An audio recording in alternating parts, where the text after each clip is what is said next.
Amen. Amen.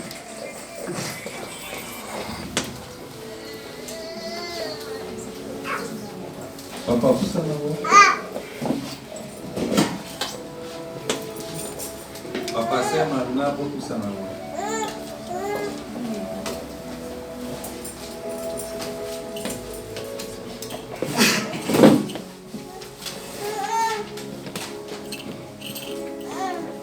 Amen. Amen. Est-ce que tu peux saluer celui qui est juste à tes côtés? On peut s'appuyer dans mon côté. Lui dire que Jésus t'aime. Est-ce que tu peux lui dire que tu es un vrai chrétien de Viens-et-Vois? Est-ce que tu es venu sur la pluie?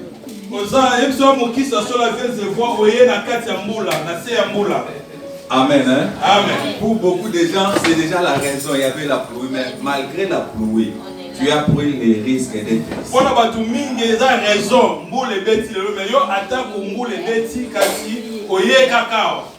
Vous ne savez pas comment ça, ce que ça représente pour moi. Pour moi, c'est vraiment...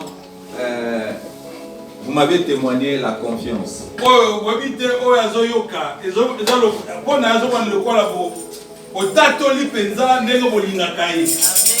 Et vous avez démontré l'amour vis-à-vis de votre église et vis-à-vis du Seigneur.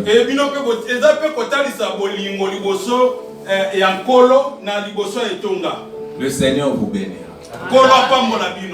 Bien aimé, j'aimerais dire à une personne, avant de commencer,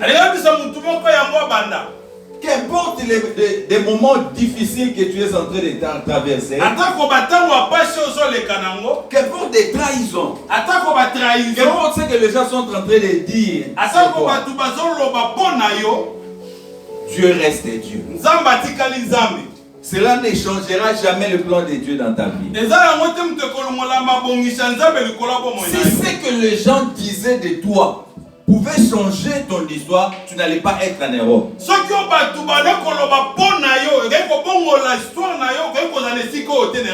Mais si tu es là où tu es aujourd'hui, parce que ta vie ne dépend pas de ce que les gens disent, bien aimé, tu perdras ton temps à chercher à ce que les gens parlent de bien de toi. Cherche les témoignages de Dieu. Alléluia. Amen. Alléluia. Amen. Alléluia. Amen. Si Dieu a témoigné sur ta vie, cela est suffisant. C'est pourquoi j'ai dit à une personne, peut-être que tu es en train de traverser des moments très difficiles, mais Dieu est en train de chercher une solution pour toi. Je me souviens dans la Bible, un jour le prophète Samuel plairait devant Dieu pour Saoul. Il dit, Dieu, est-ce que tu ne peux pas restaurer Saoul comme roi en Israël? Le roi d'Israël était défaillant. Et le prophète demandait à Dieu qu'il puisse restaurer, qu'il puisse avoir pitié de Saoul. Un jour, Samuel est allé dans la maison de Jessé qui était le père de David. Alléluia. Amen. Mais écoutez l'histoire. Pendant que Samuel pleurait devant Dieu pour la restauration de Saoul,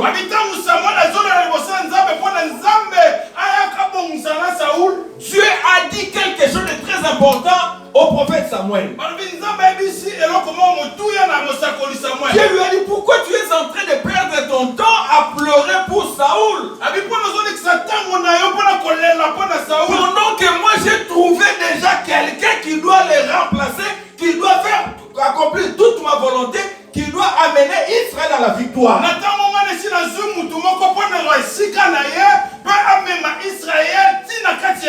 Pendant que Samuel pleurait sur Saoul, Dieu était en train de chercher quelqu'un qui allait résoudre les problèmes. Pendant que toi tu es en train de pleurer, mais Dieu est en train de marcher. Dieu est en train de chercher. Dieu est en train de chercher un pont. J'ai dit à une personne, Si quelqu'un est parti, s'il ne veut plus de toi, s'il t'a abandonné, tu es en train de chercher. Tu es en train de marcher. Tu es en train de chercher un David. Et c'est David qui accomplira la volonté de Dieu. C'est lui que Dieu cherchera. C'est lui que Dieu amènera dans ta vie. L'époux que le Seigneur amènera dans ta vie, ça sera le pont de la solution. Alléluia. Amen. Samuel pleurait sur Saoul. Il y a d'autres prières ne sont que de perte de temps. Tu as passé beaucoup de temps à prier sur quelque chose. Or, dans le plan de Dieu, il y a déjà un remplacement. Il y a déjà une alternative.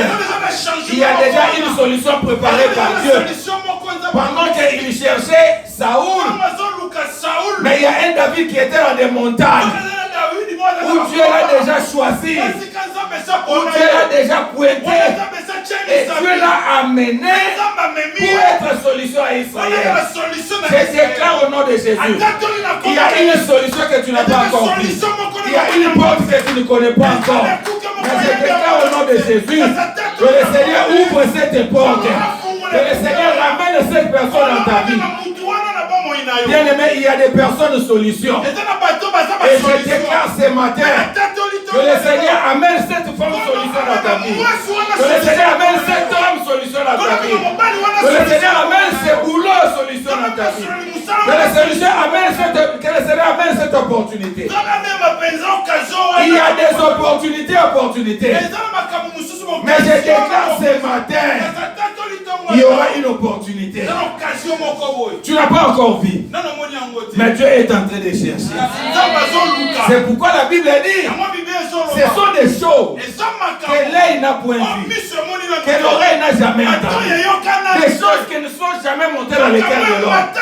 Mais que les choses que Dieu a préparées, ce que Dieu a préparé, tu ne l'as pas encore vu. Ce que Dieu a préparé, tu ne l'as pas encore entendu.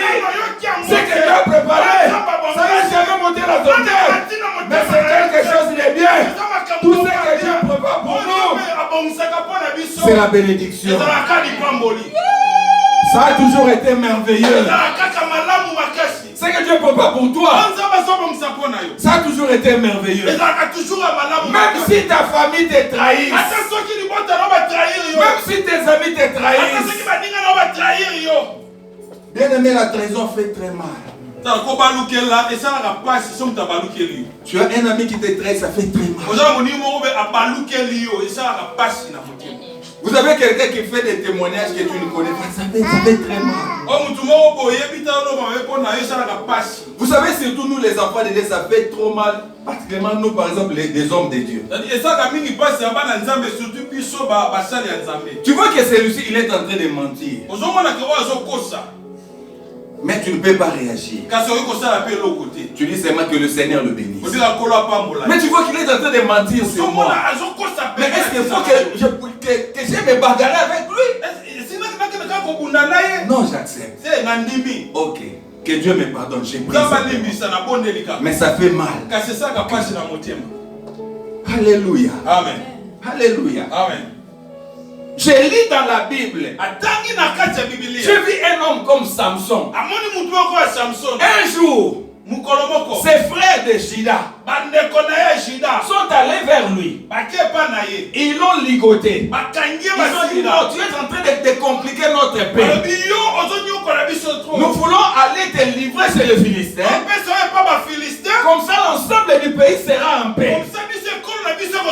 Parce que c'est toi qui es en train de provoquer les ennemis. C'est pourquoi nous voulons te livrer entre leurs mains. Ses propres frères, ils ont pris la décision de lier leur frère Samson, de les livrer chez les ennemis pour qu'eux soient en paix. Cela aussi nous arrive dans ton ami, dans ton propre frère, ton frère de l'église, ta sœur de l'église. Il peut te ligoter, il peut former une histoire, il peut chercher à te détruire et te livrer chez les païens. Samson a vécu ça dans la Bible. Mais gloire soit rendue à Dieu. La Bible dit lorsqu'on amenait Samson pour être livré chez les Philistins, comme Dieu est juste, l'Esprit de Dieu a saisi Samson. Il a brisé la chaîne. Il a tué 1000 personnes ce jour-là. Pendant que la famille s'attendait à sa mort, Dieu a compliqué les calculs de la famille. Je déclare à une personne, les gens qui s'attendent à ta défaite, les gens qui s'attendent à ta mort, le Seigneur changera la situation. Le Seigneur va basculer la situation. Ça ne sera plus toi, mais ça sera eux qui vont mourir avec leurs complices. La Bible dit, nul ne tiendra devant toi. Qui se tiendra devant toi? Personne. Parce que tu es avec le Seigneur. La Bible dit, ceux qui sont avec le Seigneur, ils sont plus que vainqueurs. Car la Bible dit, celui qui est en nous est plus grand, est plus fort, est plus puissant que celui qui est dans le monde. Ses propres frères aujourd'hui, on va les livrer. Combien de fois les gens t'ont livré? Vous allez voir quelqu'un, il ne sert. Il trouve quelqu'un dans sa vie. Lorsque tu vois un garçon venir te poser la question, comment va cette sœur-là, je l'aime. Et toi, tu la connais. Comment est-ce qu'elle vit?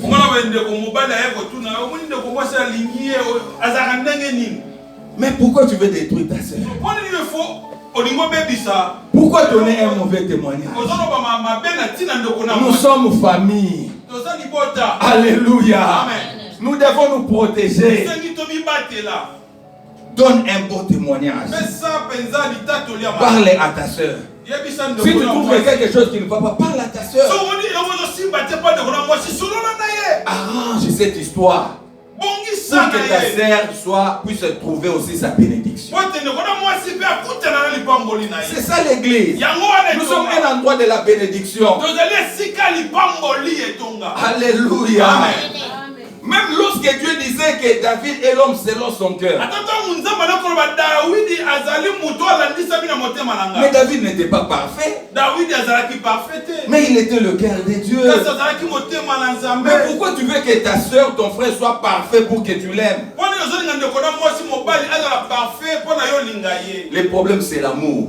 Si tu as l'amour, l'amour supporte. Si tu as l'amour, l'amour pardonne. Si tu as l'amour, l'amour corrige. Alléluia. Amen. Samson trahi par ses propres frères. Ne soyez pas étonné un jour si tu vois, on te dit que ta propre sœur t'a trahi. C'est dans la Bible.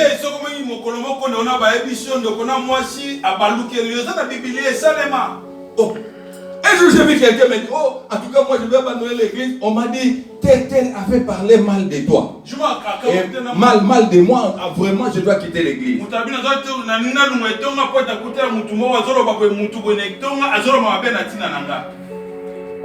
Mais s'il faut que moi aussi je réagisse comme ça, je ne pouvais pas être ici.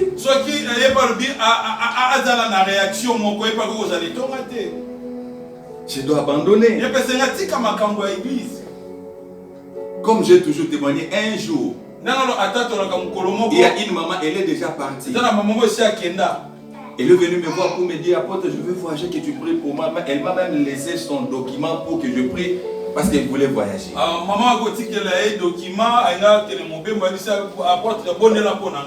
Les jours suivants, j'ai vu une autre maman de l'église venir à la maison. Il dit, papa, hier on t'a calomnié, nous étions au groupe. Papa, moi je suis venu confesser.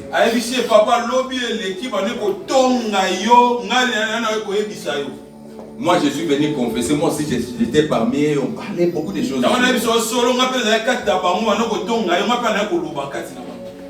Mais papa, j'avais enregistré tout ce qu'on s'est parlé entre nous. Et lorsqu'elle a mis Elle a appuyé sur son téléphone. Tango achango na téléphone na ye. J'ai commencé à écouter des choses. Tango bandi ko yoka ya. Ce qui m'avait beaucoup plus étonné, Ouais, quand Mouchaki est c'était la maman qui m'avait donné son document pour que je prie pour ça. donc quand ma maman appelle ça quel document bonne la bonne na ye. Mais c'est elle plutôt qui parlait beaucoup dans cet audio-là. Donc il y a pas de norme et belé na kata ko dia ma tongi wana na Ça va nini? Pasteur Baluba, adora mongo, adora boy. Papa, naza mongo, naza baluba, esa nini? Na musalo. Yusu mona pasteur mongo. Ule mona pasteur mongo te do malo ko fena na terre rache. Oh.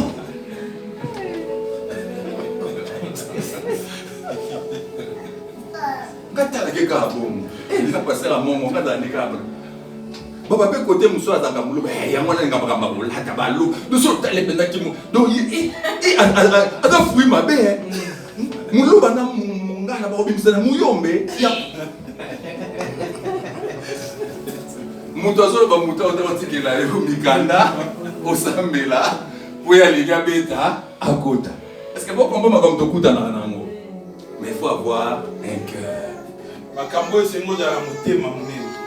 Ce qui est ça, peut-être tu ne connais pas ce qui se dit sur toi. Peut-être tu veux éviter. Tant que tu es bien, mais oh, ya yo. Oh, peut pas quelque part. Oh, éviter. Raison pour laquelle on sait qu'il faut avoir un grand cœur. Amen. Hein? Amen. Samson a été trahi par ses propres frères. Samson va balou kela bande koni mo comme bal. Même dans la famille, ton propre frère, ta propre sœur peut dire des choses sur toi. Ayez un grand cœur.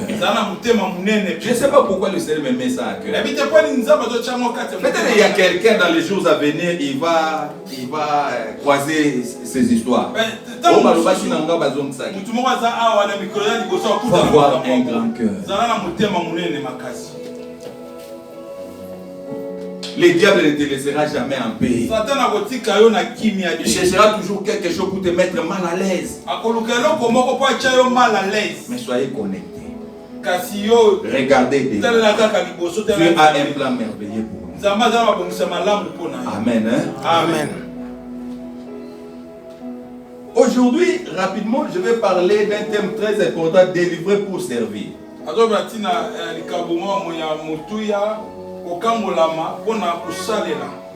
Notre thème s'intitule délivrer pour servir. C'est-à-dire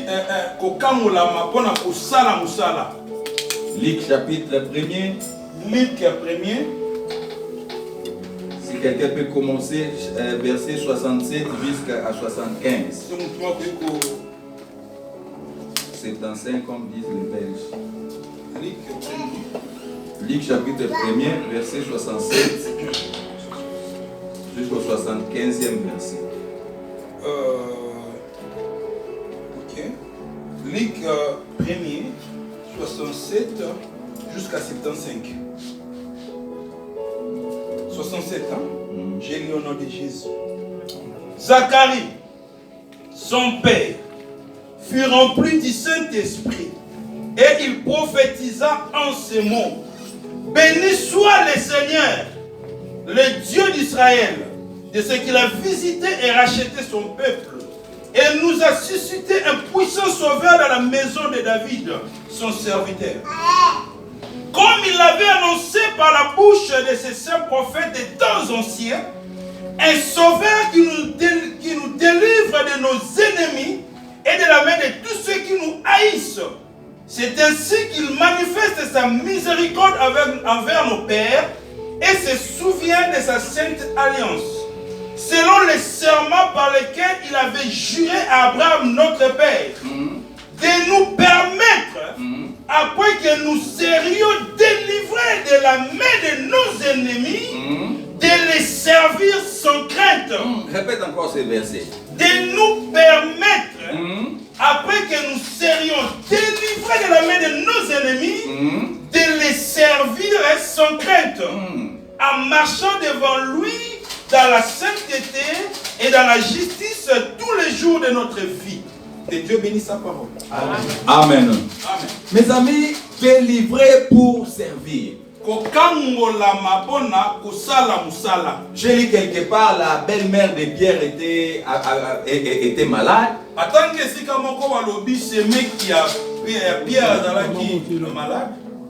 Et Jésus a prié pour elle. Et elle était guérie. La Bible dit aussitôt qu'elle fut guérie, elle s'éleva pour servir les Seigneurs.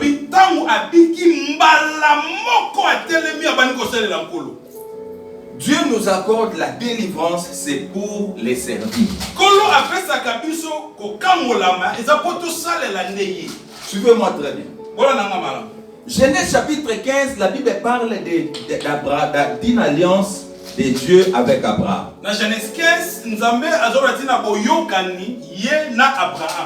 Dieu dit à Abraham, je te bénirai, mais ta postérité ira en esclavage pendant 4 siècles et après je veux le ramener avec des grands biens pour leur donner ce pays.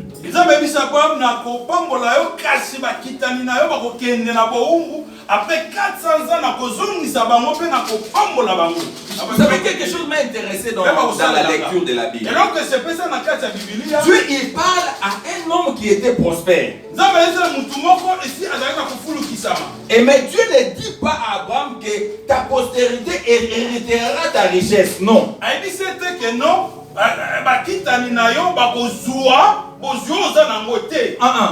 Mais il dit ils iront en esclavage après 4 siècles. Moi Dieu je ferai en sorte qu'ils quittent l'Égypte avec des grandes richesses.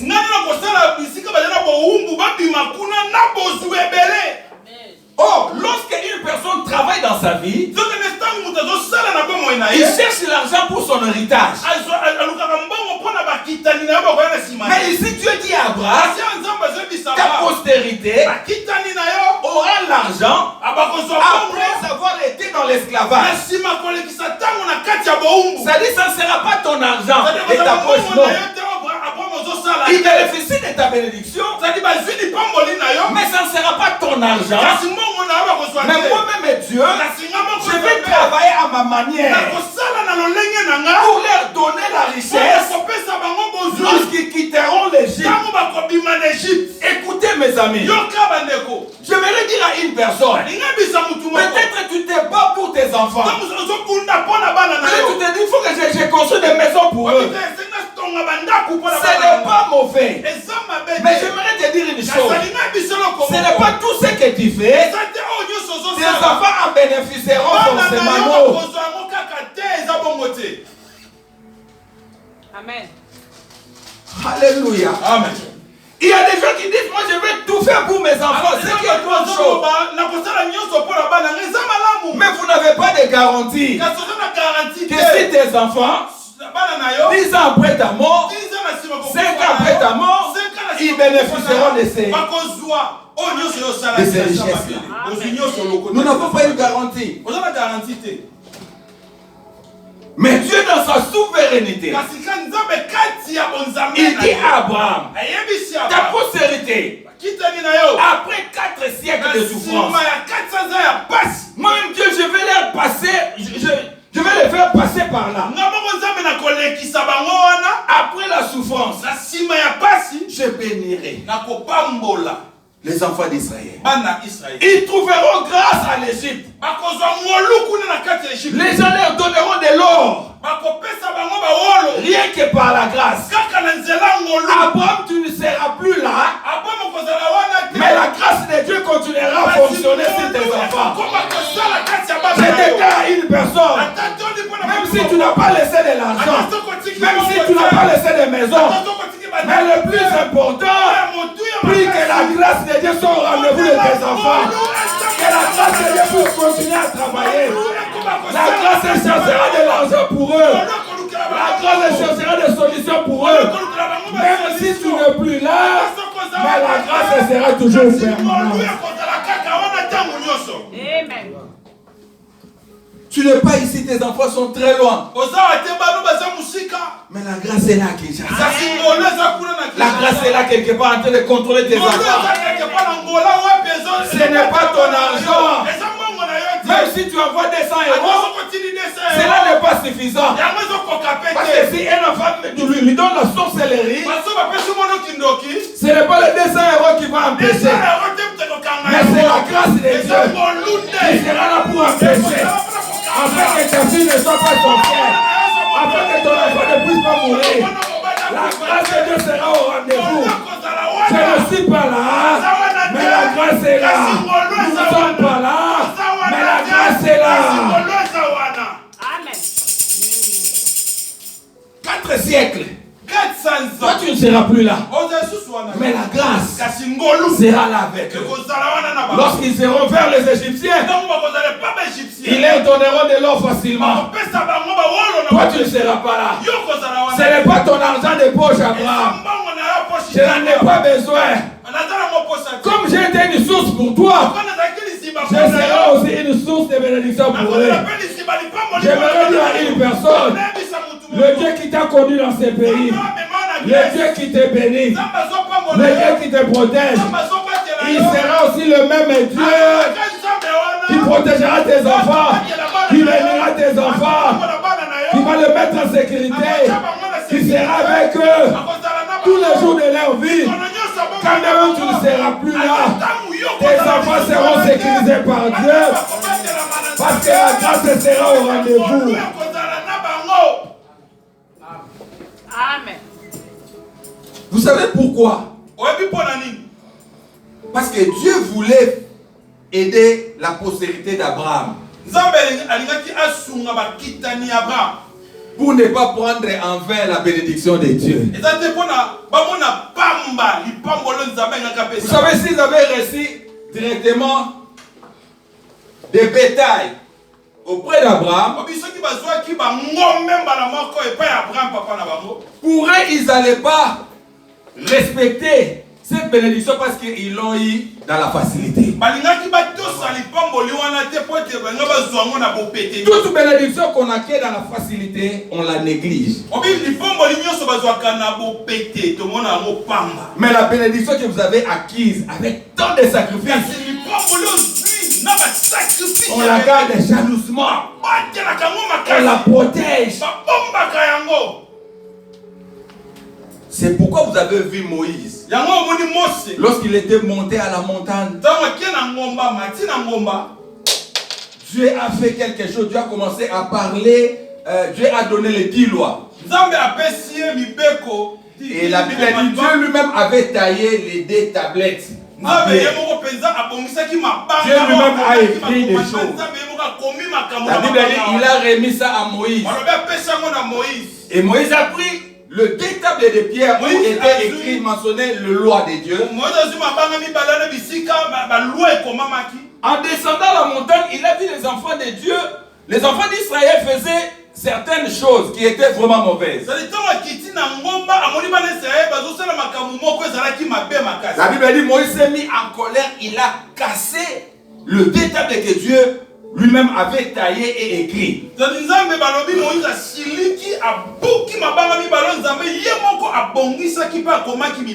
Alléluia. Amen. Vous savez qu'est-ce qui était passé après? Lorsque Dieu a voulu encore réécrire la loi pour la seconde fois, lorsque Dieu a voulu réécrire la loi pour la seconde fois, en ce moment-là, dans la seconde fois, Dieu n'a plus taillé de pierre lui-même. Dieu a dit à Moïse, taille toi-même des pierres et amène-moi les 2 pierres. Moi je vais écrire. Alléluia. Amen. Parce que Dieu avait compris que Moïse n'avait pas compris tailler des pierres, c'était un sacrifice. Même si tu es colère, tu ne peux pas casser ça comme ça. Parce que c'est un sacrifice pour créer des pierres. Maintenant Dieu a ramené Moïse lui-même. Lui-même allait tailler les 2 pierres afin de ramener. Et lorsque Moïse a ramené, après avoir travaillé pour tailler ces 2 tablettes de pierre, Dieu a écrit. La Bible dit, malgré les enfants d'Israël ont fait de grands péchés,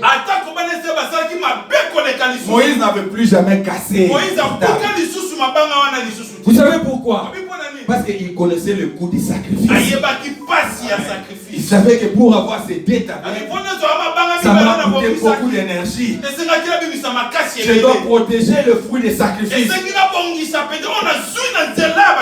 C'est pourquoi Dieu, parfois il nous bénit après tant de sacrifices pour devoir voir comment gérer et entretenir ces bénédictions-là. Parce que tu ne l'as pas ramassé, non. Mais tu l'as laissé au travers des sacrifices. Et ce qu'on reçoit après un sacrifice, on les gère bien. Mon frère, ma frère, tu travailles beaucoup. Tu es déjà cassé, parfois tu es debout 8 heures du temps. Tu fais des sacrifices pour gagner quelque chose. Ne jouez pas avec l'argent. Alléluia. Amen. Il faut savoir planifier. Il faut savoir épargner. Ne dilapidez pas l'argent comme ça. Quelque chose qu'on reçoit après un sacrifice, on la gère avec sagesse. Amen. Acclamons Christ.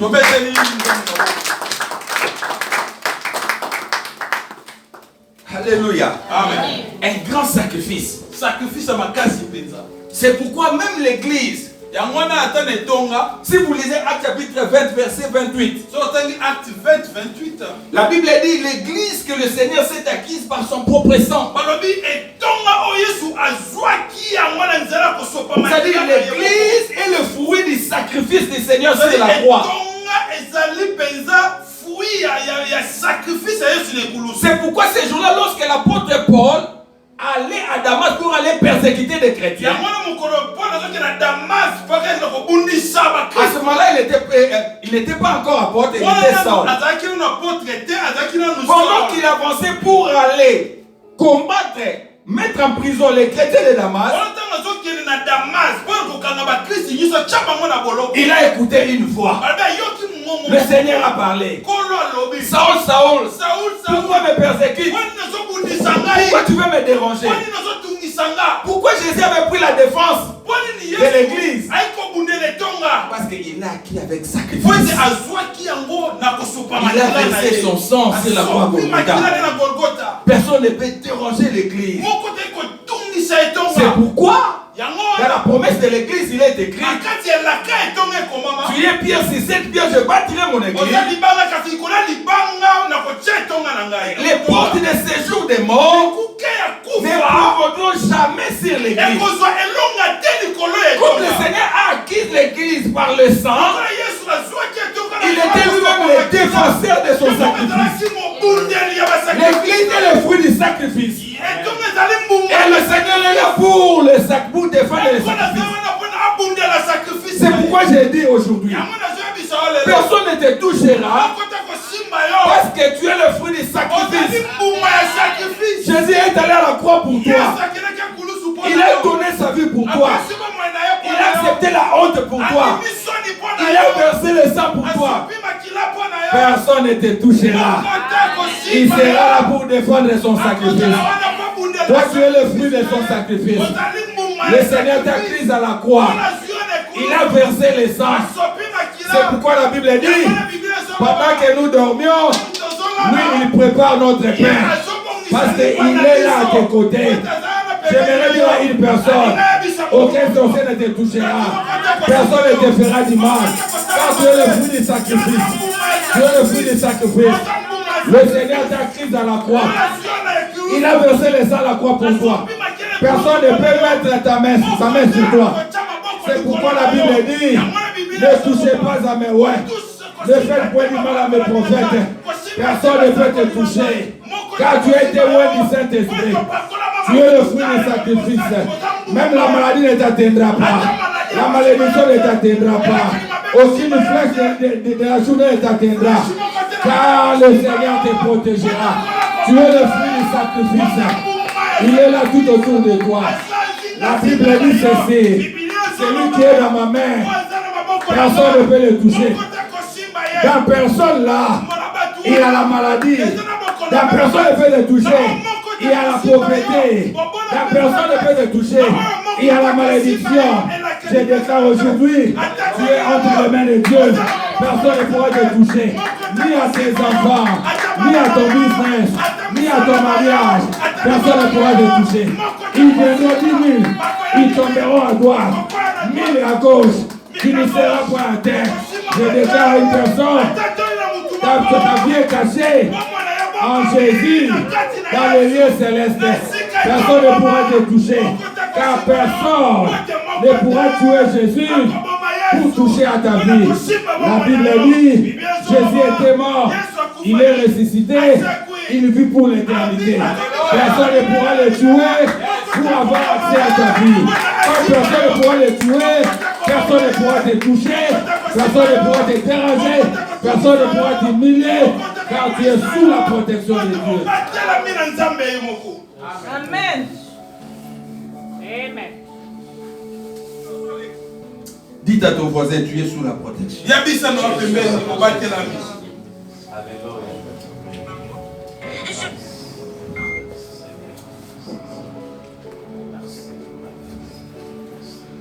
Dieu a dit,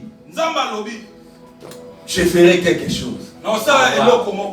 Après 4 siècles, je vais les délivrer avec beaucoup de richesses et les ramener dans la terre promise.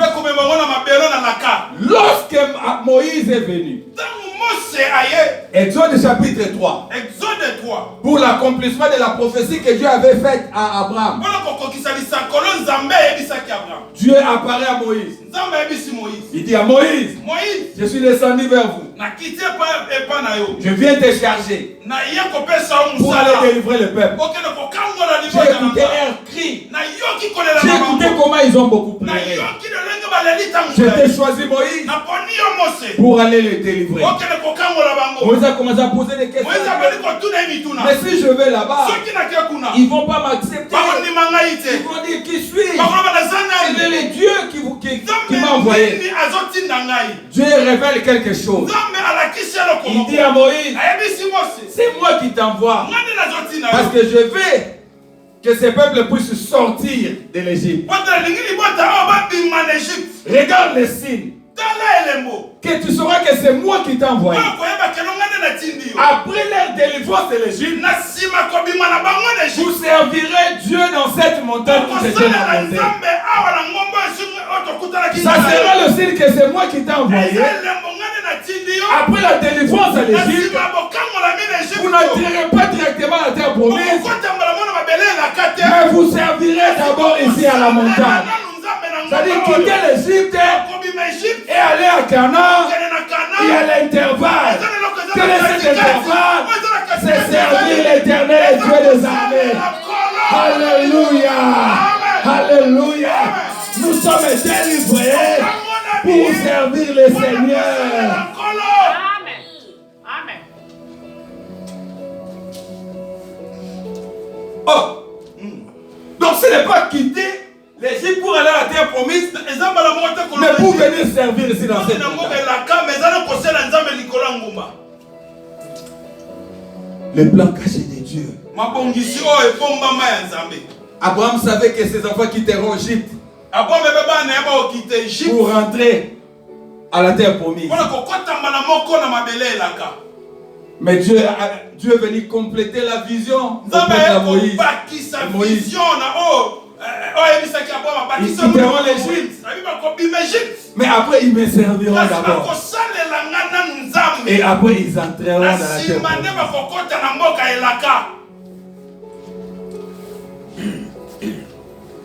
Délivré pour servir. Dieu dit les signes que tu sauras. C'est moi Dieu qui t'a délivré. Vous servirez sur cette montagne. Autrement, les signes qui démontrent que Dieu t'a sauvé, qui démontrent que Dieu t'a délivré, c'est en les servant.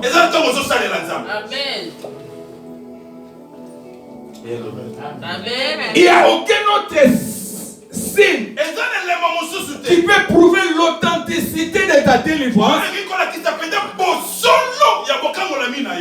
si tu ne sers pas Dieu. Servir Dieu nous prouve que réellement que c'est le vrai Dieu qui t'a sauvé. Si tu viens dans l'église et que tu ne sers pas Dieu, nous avons des doutes que c'est le Seigneur qui t'a délivré. Celui qui est délivré par le Seigneur, il est redevable à Dieu. Et la redevabilité se manifeste lorsque tu te mets à son travail. Si Dieu t'a sauvé, si Dieu t'a pardonné, il ne l'a pas fait d'abord pour que tu aies la maison, non. Il ne l'a pas fait pour que tu aies l'argent, non. D'abord, il l'a fait pour que tu les sers. C'est pourquoi Jésus a dit à la femme samaritaine, tu es en train de chercher les vrais adorateurs. Il a abandonné le ciel. Il est descendu sur terre. Il est allé de parcourir toutes les villes du monde pour chercher des adorateurs. Des gens qui vont travailler pour lui. Des gens qui vont les servir. C'est pour ces gens-là que Jésus est allé mourir à la croix. Des gens qui vont s'élever pour les servir. C'est pourquoi l'apôtre Pierre dit, il a fait de nous un royaume de sacrificateurs. Tous les chrétiens nés de nouveau, nous faisons partie de ces sacerdoces. Quand on parle du sacerdoce, c'est le travail de Dieu.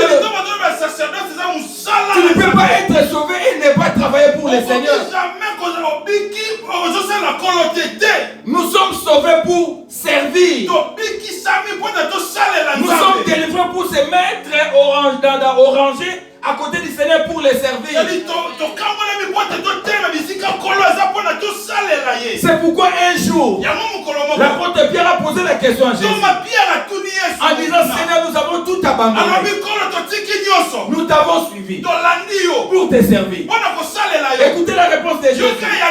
Toute personne qui a tout abandonné, qui m'a suivi, qui me suit, qui me sert, d'abord, il aura la vie éternelle et après, il aura des maisons. Lorsque vous êtes délivré, lorsque vous êtes sauvé, d'abord c'est pour suivre le Seigneur. D'abord c'est pour travailler avec lui. D'abord pour être à ses côtés. Et après le travail de Dieu, il viendra la bénédiction. Ne viens pas dans l'église parce que tu veux le mariage. Non. Ne viens pas dans l'église parce que tu nécessites l'argent. Non. Viens d'abord dans l'église parce que tu es redevable à celui qui est mort à la croix pour toi.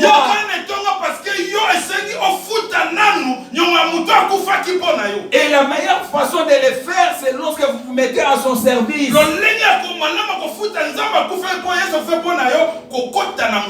La Bible dit nous sommes sauvés par la grâce. Cela ne vient pas de nous. Mes amis, écoutez. Quelqu'un qui a payé la caution pour qu'on me libère de la prison. Moi je n'ai rien dépensé. Il a donné son argent.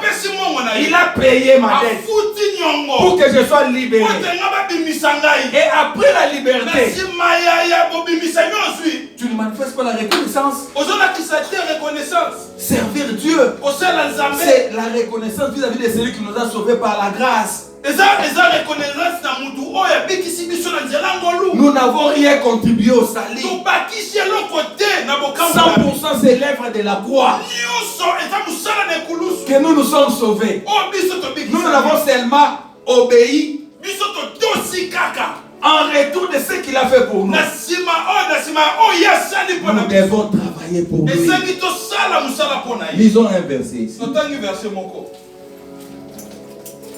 2 Corinthiens, chapitre 5, versets 14 à 15.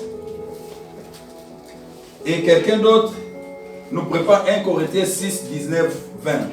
2 Corinthiens. 2 Corinthiens 5, 14 à 15.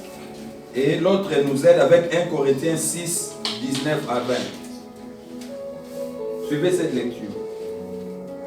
2 Corinthiens 5, 14 à 15.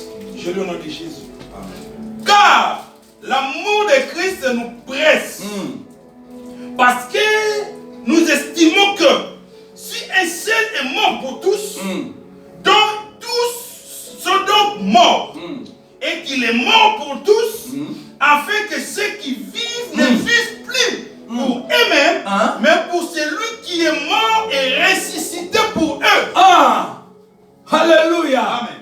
Ce verset dit, si Jésus est mort pour nous, Ce qui est ce coup fait pour la biso, afin que nous puissions non plus vivre pour nous, les autres pour la biso, to bika lisusu pour la biso mon côté. mais vivre pour celui qui était mort pour Kasi nous. to bika pour la oya kufaki pour la biso. C'est-à-dire, si tu es délivré, Et quand on ceux qui ont si Dieu t'a délivré du monde, ceux qui ont ma bimission dans mon c'est pour cesser de vivre pour toi, de vivre pour celui qui t'a sauvé.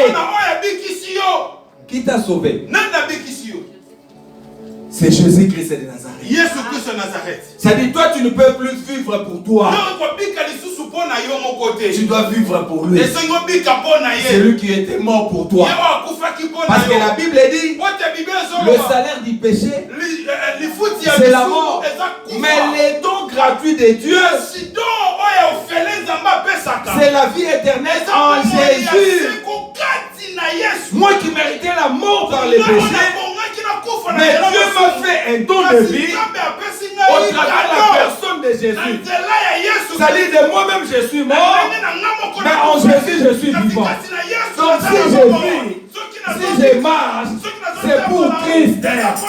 Toute ma vie dépend de Jésus. Car avant que je me réveille, c'est lui qui me conserve les souffles de vie.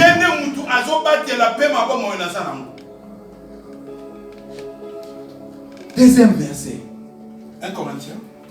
Chapitre 6, verset 19 à 20. 1 Corinthiens 6, 19 à 20, j'ai lu au nom de Jésus. Ne savez-vous pas que votre corps est le temple du Saint-Esprit qui est en vous, que vous avez reçu de Dieu et que vous ne vous appartenez point à vous-même, car vous avez été rachetés à un grand prix. Glorifiez donc Dieu dans votre corps et dans votre esprit qui appartiennent à Dieu. Alléluia. Amen. Vous ne vous appartenez plus à vous-même. Mais savez-vous que votre corps est devenu le temple du Saint-Esprit?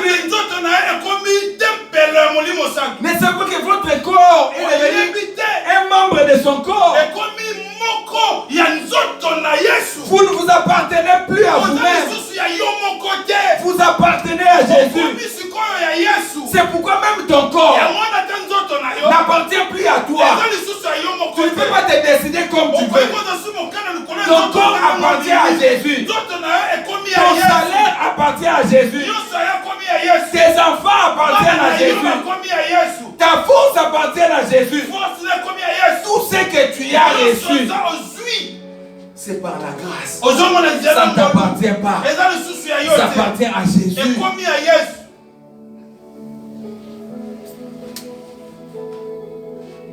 Oh ma fille, oh mon enfant, ton enfant appartient à Jésus. Ton mariage appartient à Jésus. Ta santé appartient à Jésus. Ton salaire appartient à Jésus. Tout ce qui est à toi, ce n'est plus à toi, mais c'est à celui qui était mort et ressuscité pour toi. C'est pourquoi l'apôtre Paul, parfois lorsqu'il écrivait des épîtres, il se disait je suis apôtre et il se disait je suis esclave.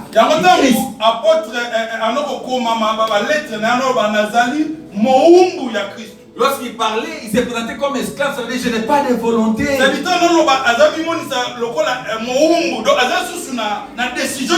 dépends de la volonté du Seigneur. Bien aimé, j'aimerais vous dire une chose. Même pour voyager, on m'a donné des régés. Je vais aller à Paris. Pour un enfant de Dieu, tu ne t'appartiens plus à toi. Cette décision, c'est ta décision. Peut-être que ce n'est pas la décision du Seigneur. Tu dois consulter le Seigneur. Tu te dis quelle est sa décision. J'espère que si tu fais ta décision, tu risqueras d'être malheureux toute la vie. Il y a certaines personnes qui ont quitté ce pays. Ils seront des malheureux toute la vie. Parce qu'ils ont pris leur propre décision. Mais ils n'ont pas consulté la décision du Seigneur.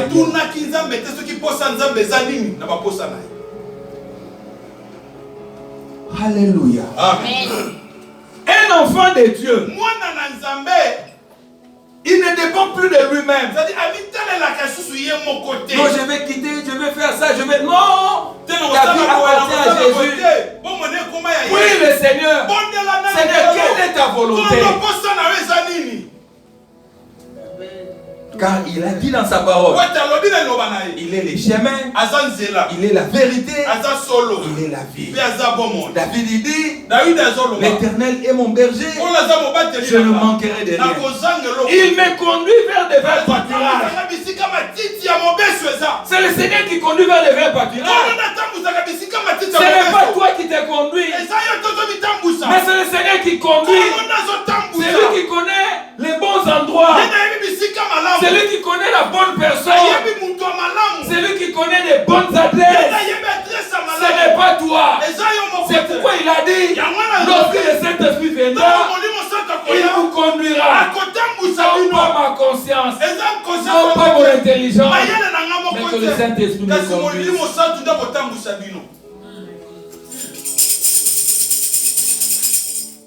Aujourd'hui, nous sommes fauchés à cause de ça.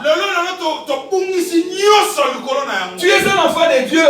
Je ne pas parce que j'étais là au travail, j'étais avec les amis, ils ont dit, et moi je vais faire. Non! Non! Toi, tu ne t'appartiens plus à toi-même. Tu appartiens à Jésus. Seigneur, l'année qui va commencer, révèle-moi ta décision sur ma famille. Comment je dois conduire ma maison? Le Seigneur va t'orienter. Alléluia. Amen. Les gens verront en 2025 une nouvelle orientation. Parce que le Seigneur t'a orienté. Mais décide pas parce que les gens t'ont poussé. Mais décide pas parce que les gens vont dire, les gens vont parler. Reste là. Les rejets peuvent changer aussi les résidents. Nous avions eu des rejets ici dans ce pays. Les gens ont dit, regarde le pasteur qui prêche, les gens qui fait des miracles avec lui-même. Mais aujourd'hui, le Seigneur a changé la situation. Nous avons la résidence. Nous circulons partout dans le monde. Nous refusons même des voyages. Mais il y a des années ici, les gens parlaient de n'importe quoi. Dieu les a abandonnés. Mais aujourd'hui, Dieu a changé la situation. Amen. Reste calme. Consulte le Seigneur. Quelle est la volonté de Dieu pour ces projets-là? Si le Seigneur dit quitte ce pays, allez en France, tu verras la différence là-bas. Il sera avec toi. Parce que c'est lui qui t'a fait quitter. Mais si tu quittes par ta propre volonté, sans les consulter, tu iras en France, tu iras en Allemagne, mais tu vas rater ta destinée. Mais si c'est lui qui te conduit là-bas, tu trouveras ta destinée là-bas. C'est comme ça que le Seigneur travaille. Nous sommes sauvés. Nous sommes délivrés pour travailler. Tu viens dans l'église. Ne reste pas quelqu'un qui observe. Cherche quelque chose à faire. Entrez dans la prière. Encadrer les enfants. Chanter pour le Seigneur. Prêche la parole. Passez modéré ici. Travaillez dans la musique. Faites quelque chose. chose pour le Seigneur. Peut-être si tu n'as pas le temps, tu prends ton argent, tu peux te dire, chaque fin du mois, on paye combien d'électricité? Peut-être 70 €. Oui, moi je vais payer. Dans mon salaire, chaque fin du mois, je paierai l'électricité. Quand nous prêchons comme ça, c'est parce que toi tu as payé l'électricité. Le Seigneur se souviendra de toi. Parce qu'à ce moment-là, tu ne vis pas pour toi-même, mais tu vis pour le Seigneur. Ton argent, ce n'est pas seulement pour toi-même, mais c'est pour le Seigneur. Bien-aimés, nous devons vivre, mais vivons pour le Seigneur. Non pas pour nous-mêmes. Acclamons le Seigneur. Pour terminer, je voudrais dire ceci. Vous savez, l'église c'est comme une compagnie de transport. C'est comme une société de transport. Et dans cette société, il y a beaucoup de départements. Il y a le bis, il y a le mécanicien, il y a les gens de l'administration, il y a beaucoup de gens qui travaillent. Vous savez, moi, mon rôle, j'ai le rôle d'un chauffeur qui conduit les gens qui vont entrer dans les bus pour les faire quitter d'un endroit vers un autre endroit. Mais je ne suis pas mécanicien. Je ne travaille pas dans l'administration. Alléluia. Amen. Si les mécaniciens n'ont pas fait leur travail et que moi je suis incapable de conduire, moi la compagnie me paiera. Moi, parce que moi j'ai fait mon rôle. Mais le mécanicien qui n'a pas travaillé, c'est lui qui aura les problèmes. C'est lui qui sera sanctionné. L'église, c'est une société. Moi, je suis chauffeur.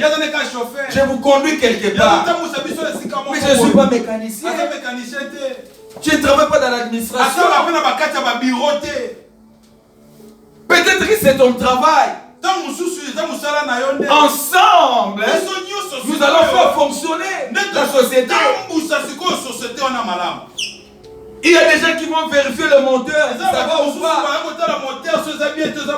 Mais si toi tu n'accomplis pas ton rôle, la société ne va pas fonctionner. Moi je ne saurais pas conduire. Et la société sera en faillite. Peut-être parce que tu n'as pas accompli ton rôle. Tu es dans l'église. Cherche à savoir quelle est la grâce qui est en toi. Peut-être Dieu a mis une grâce pour toi d'inviter simplement des gens.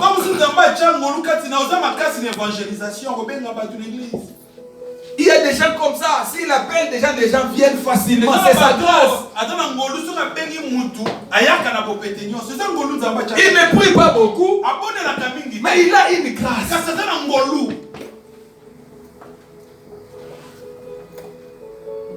Alléluia. Amen. Tu es belle. Exploite ta beauté à l'évangélisation. Peut-être un garçon sera complexé devant toi. Invite-les dans l'église. Moi je connais beaucoup de frères qui sont ici. Ils ont été invités par des sœurs qui ne sont plus ici dans l'église. Ils venaient ici pour courir derrière la sœur. Mais aujourd'hui la sœur est déjà partie, mais les frères sont ici.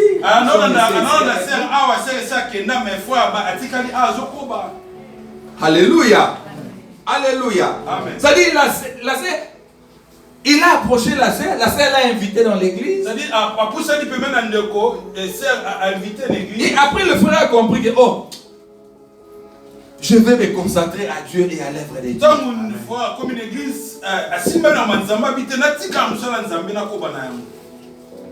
Alléluia. Amen. Nous sommes sauvés pour travailler pour le Seigneur. C'est pas la question, qu'est-ce qu'il me faut faire pour être utile dans l'église?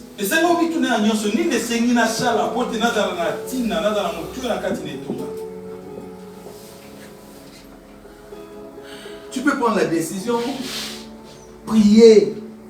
Tu pries, tu prends tout ton temps à prier pour nous.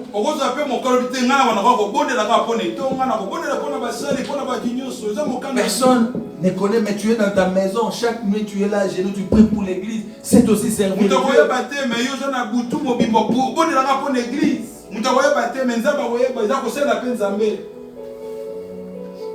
Nous sommes délivrés pour servir. L'Égypte, c'est le monde. Dieu nous a sauvés de ce monde. La Bible dit Dieu a tant aimé le monde, il a donné son fils. Et celui qui croit son fils, il est sauvé. La terre promise, c'est le ciel. Jésus a dit, je m'en vais vous préparer des places et je reviendrai vous prendre. Mais en attendant qu'il vienne nous prendre pour aller dans la terre promise céleste, il y a l'intervalle où nous devons travailler. Travaillons, bien-aimés. Ce n'est pas seulement mon travail, c'est le travail de tous. La main dans la main.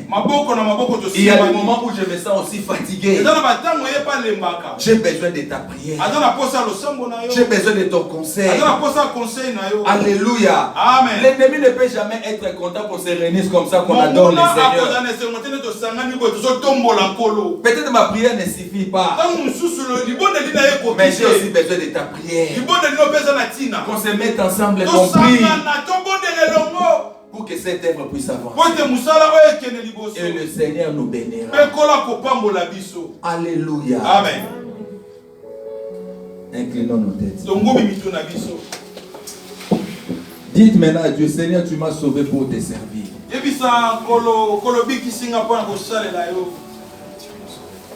Aide-moi à te servir. Prions au nom de Jésus.